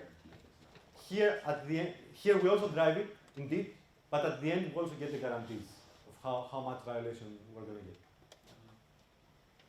But why cannot you apply also like? Yes, you can apply both, and this can even work better. Yeah. We have I think so it's one of our my PhD students. So Rahul is trying different things. I'm not sure if he tried that or not. Yeah. Can we do that case? First, we have our neural network that you have it like n and x equal to y hat, and then we have another neural network which is your optimization problem, which is quite simple, the one that max y2 minus y1 and etc. So it's linear, and you can implement it by another neural network. You connect the two neural networks together, and you give a good loss for the second one, which it identifies or certifies the security. Yeah. And for the first one, it's the normal, like you have just the output. So you mix the loss of 2 with the regularization term, and then with this approach, maybe you can guarantee at the same time that your neural network, the first one that identifies safe or unsafe, is actually reliable. This can be a nice way to approach that. I mean, these are all, yes. So, like it's a GAN approach somehow, Yes, but yes. maybe it works. Yeah. You can think about that. And you can also think about that. Good.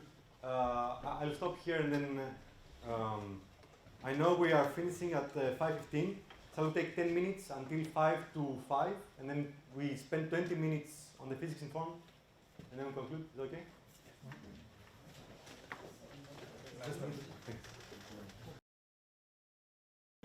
Okay, for the last 20 minutes, I want to talk about physics informed neural networks. This is something that has actually appeared. It depends. I mean, the term has appeared since 2018, something like that. Physics informed. The idea is, and Nicolina also presents something like that, or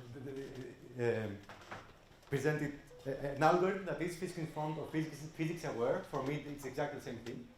that you add something to the loss training or to the loss function of your training. Okay, you add a regularization factor.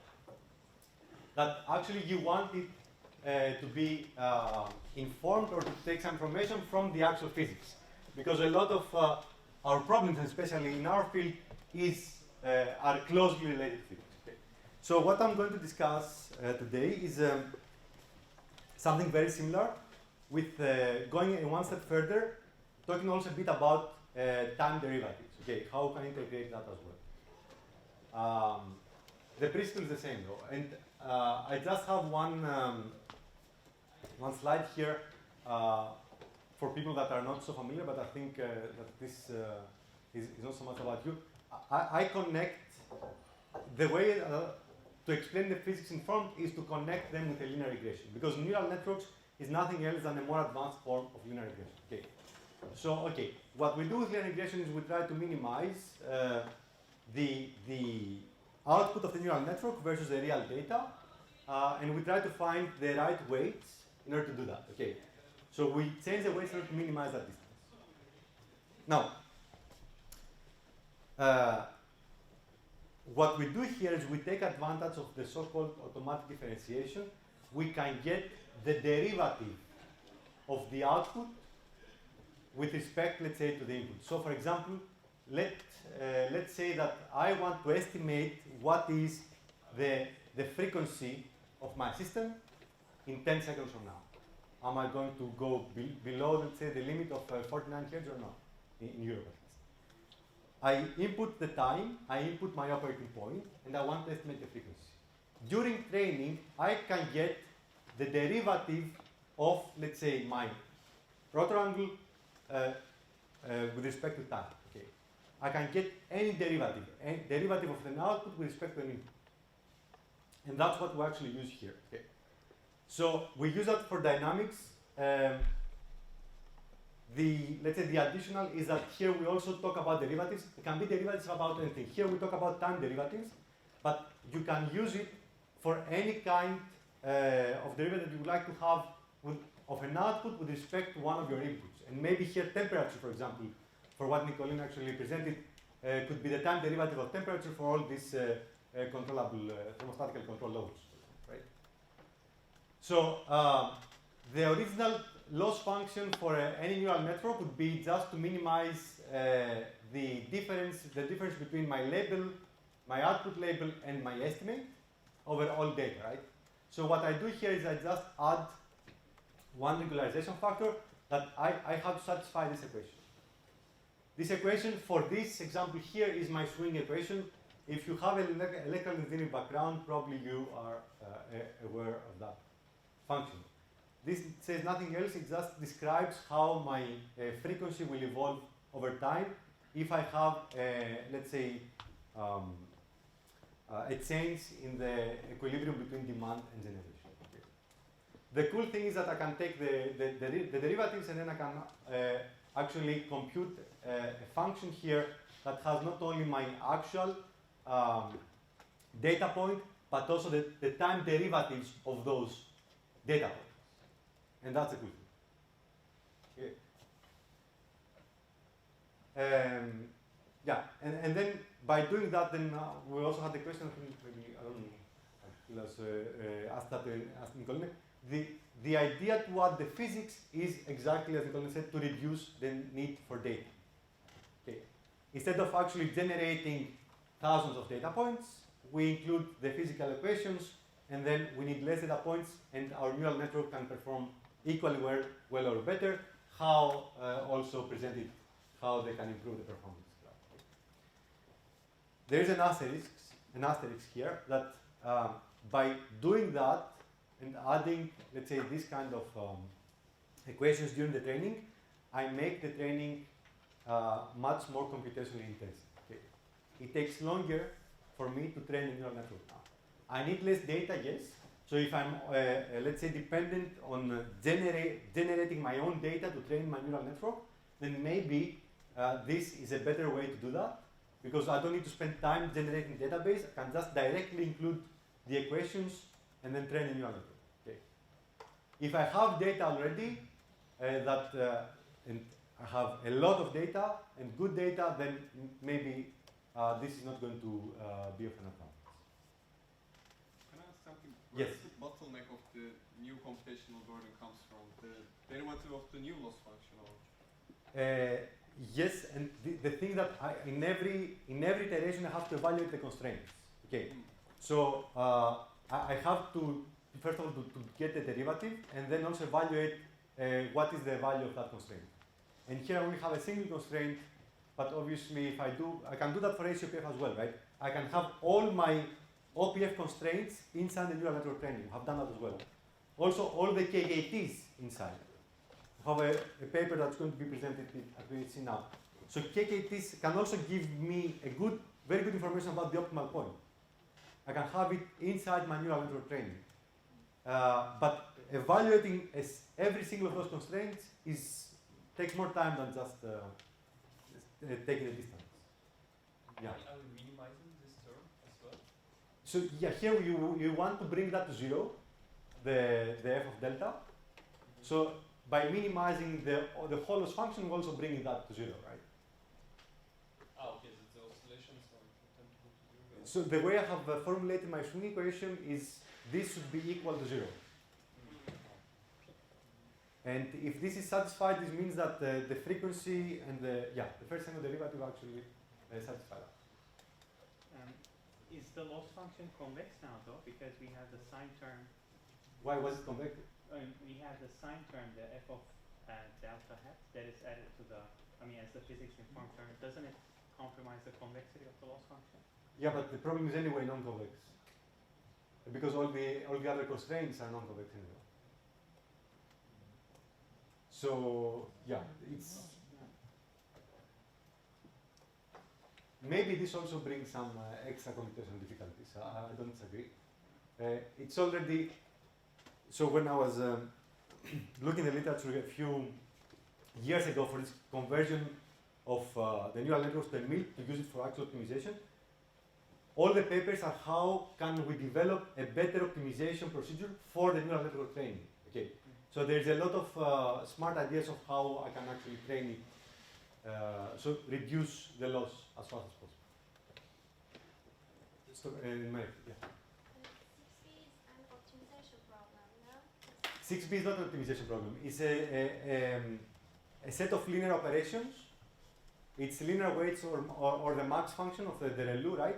And gets an output. It's not. No, it's a set. No. It's just a linear constraints with binaries.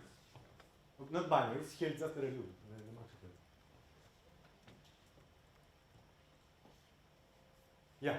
How robust is this model against different initial conditions and different disturbances?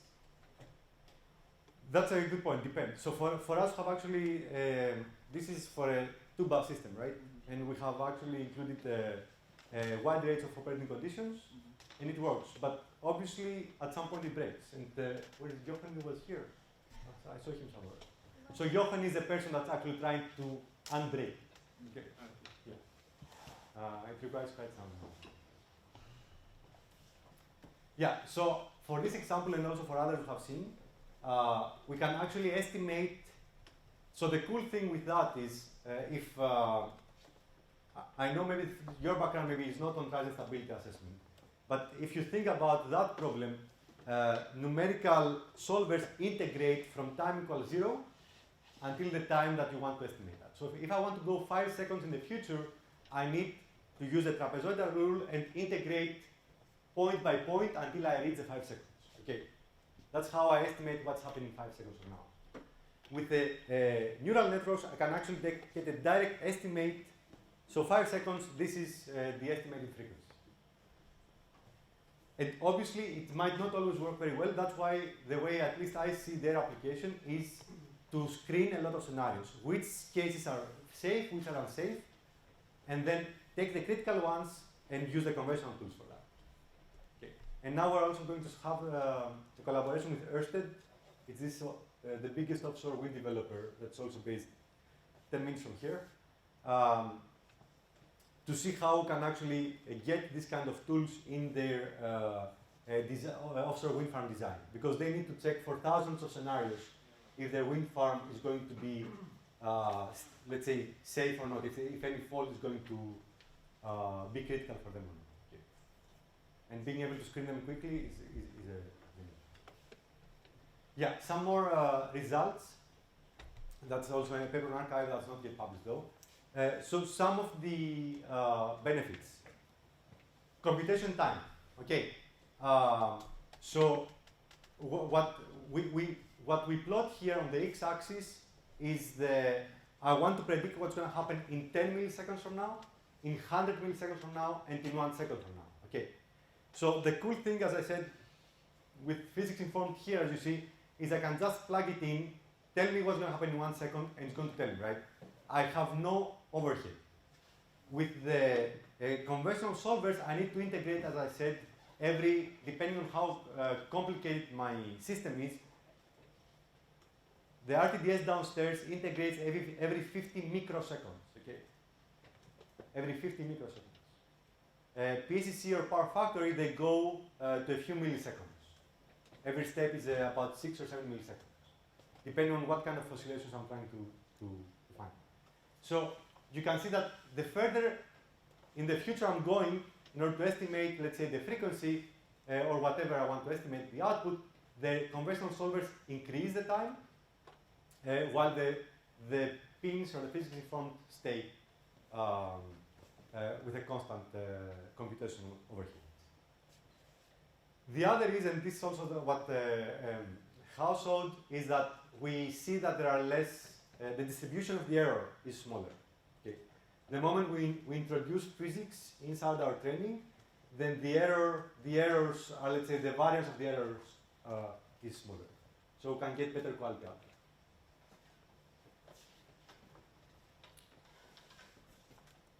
And all this that we discussed about the physics informed and the sampling beyond statistics go to this data-centric AI movement. I think this is quite important.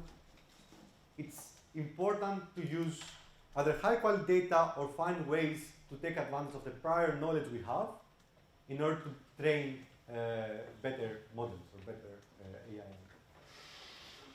Yeah?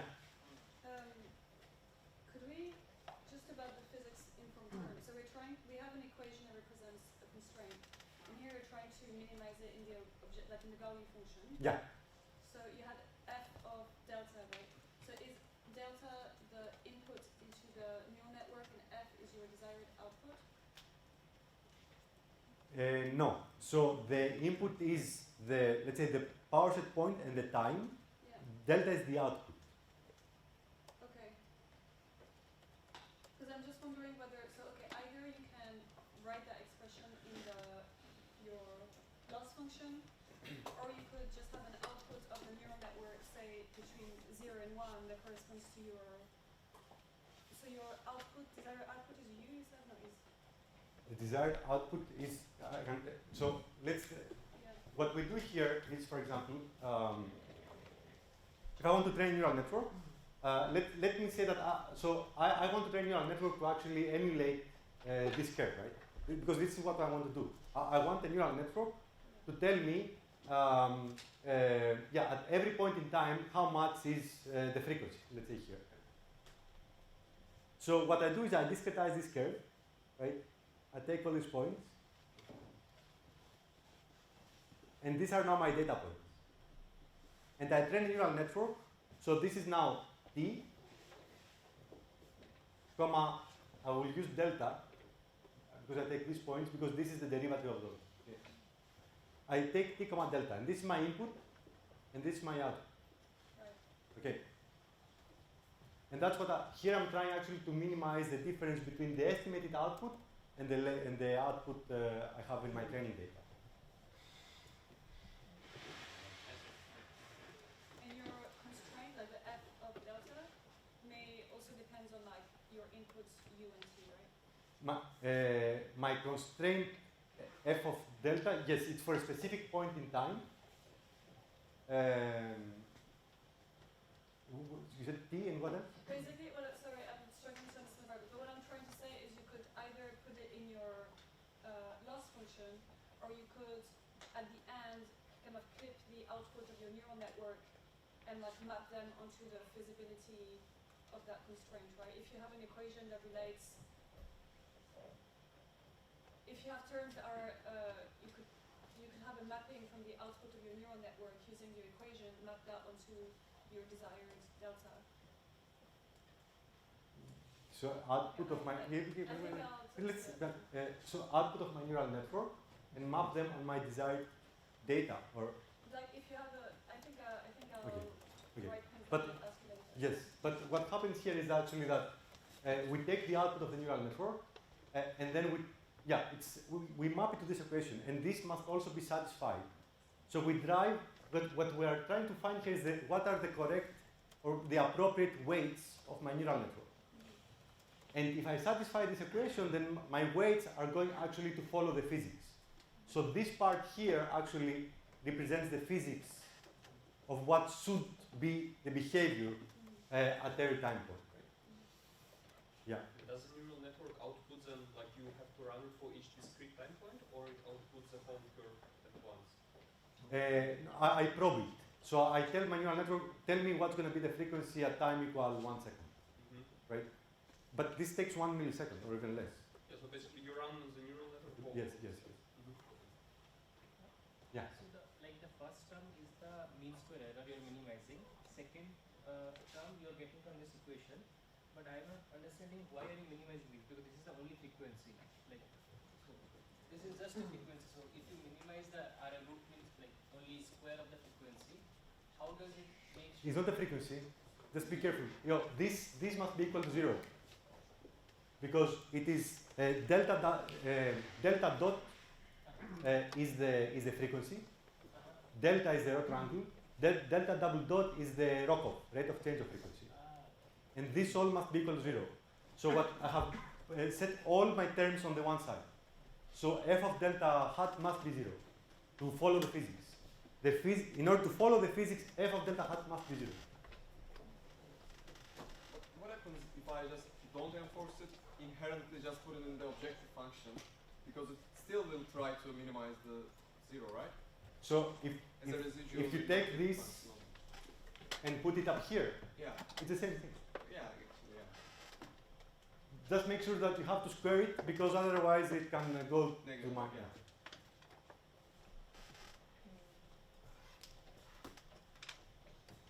I know we're a bit over time. I have one more slide. Are there any questions? Yeah. Can you also give your opinion about recursive strategy for this kind of approach? When you do recursive training or a constant time step, like 1 minute, 1 minute, 1 minute. So time becomes a constant input to the neural network. So how will you get a derivative when you have a constant time step? The derivative is part of the internal algorithm. It's automatic differentiation. So you get the derivative for the specific time point, and you get a numerical estimate of that derivative. It doesn't depend on your input data. Yeah, I agree. But it's about how you structure the input, right? When you have a model, for example, tries to predict like what happens after 1 minute, what happens after 5 minutes, then you have a different stages like 0, 1, 2, 5, like a different time inputs. Yeah. For example, when you go to a recursive strategy, in that case you are trying to predict every 1 minute. So in that case, it's just 1 minute. So how do you formulate the loss function? So you mean that I get the output after 1 minute and then I plug it back in? Yeah, kind of like, yeah. Yes, we have actually we have tried that, and obviously the errors accumulate, right? Kind of, because I'm kind of working on something like that, Yeah. but I'm not really sure I formulated the loss function properly. I got the results; it's working. Okay, but very good. still, I'm not really sure how to verify that I made it correct. I mean, it's working, but I'm not really sure how to. Let's discuss that afterwards. Maybe we can see. I don't know. Yeah. I can have some people on. Very good. I think it's I have this slide and then just the wrap-up slide. So as I said also previously, we were discussing about this retraining. So we actually try to do that. We have written actually a paper of I think 20 pages, but I think it's quite interesting. The idea is how, since we verify, right, how they can enrich the database to improve the performance of the neural network. Okay. So we get the worst case guarantees. If we don't like the worst case, if we don't like the worst cases that we see, then we have to enrich the database with these points where we get the worst cases and retrain, right?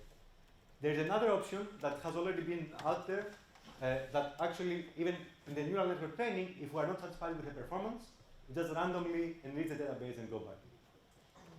I don't know what is more efficient, but there are 2 points, or let's say 2 ways to do that. I would say that there are some strengths in each of them, right? Because obviously, if you verify, then it's quite it's computational part and computational overhead you have to add. But you get the worst case guarantees, so you know where it performs well or where not. It's not just random. We are still exploring that.